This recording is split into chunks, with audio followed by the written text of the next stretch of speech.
Okay, so this is the human respiratory system. It begins with two holes. One is the two holes in the nose. These are called the nostrils. The nostrils leads into two passages which are called the nasal passage. The nasal passage are lined with mucus and fine hair which filters the air.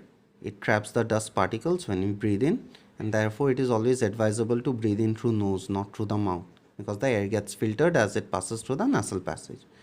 Both the nasal passage will open into a cavity here which is called the nasal cavity.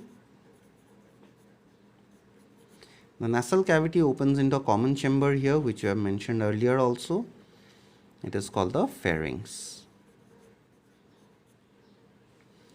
From the pharynx, two tubes arises. The tube in the front, there is the windpipe, or it is also called the trachea.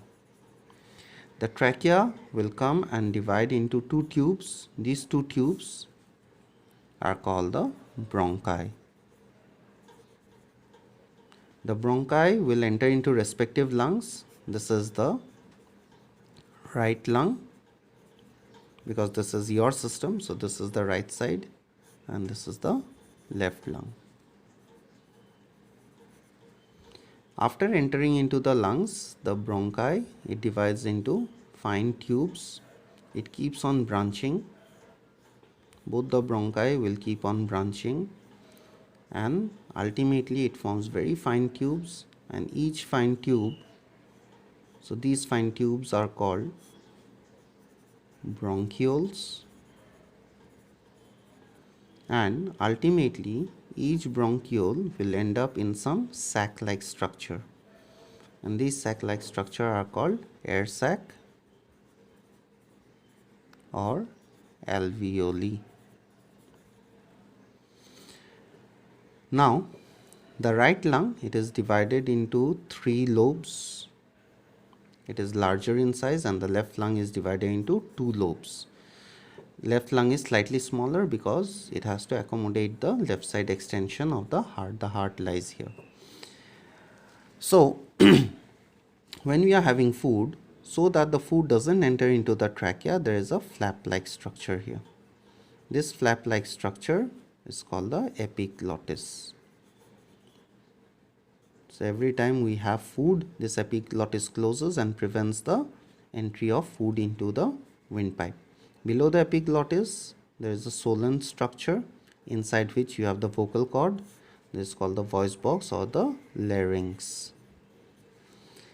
The trachea and the bronchi, they are held in their position by some C-shaped rings. They are not full rings, they are C-shaped rings. And these are, otherwise if the rings are not holding the tubes, they will collapse when air will not be present. So the function of these rings is that they prevent the trachea and the bronchi from collapsing.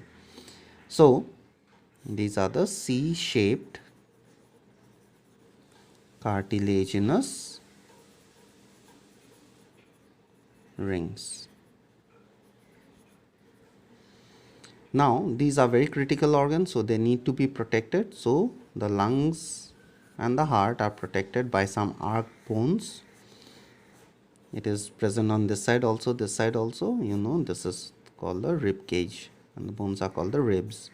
So there are total 12 pairs of ribs protecting the lungs and the heart. The lungs are located in the chest cavity, and the chest cavity is separated from the abdominal cavity by a muscular partition, and this particular muscular partition,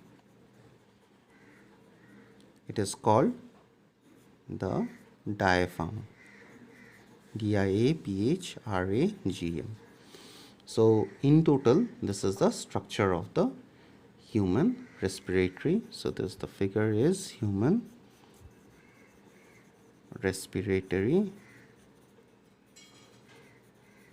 system. In the next video, we'll be discussing about how the gases gets exchanged in the lungs and how they are carried to and from the cells. Thank you.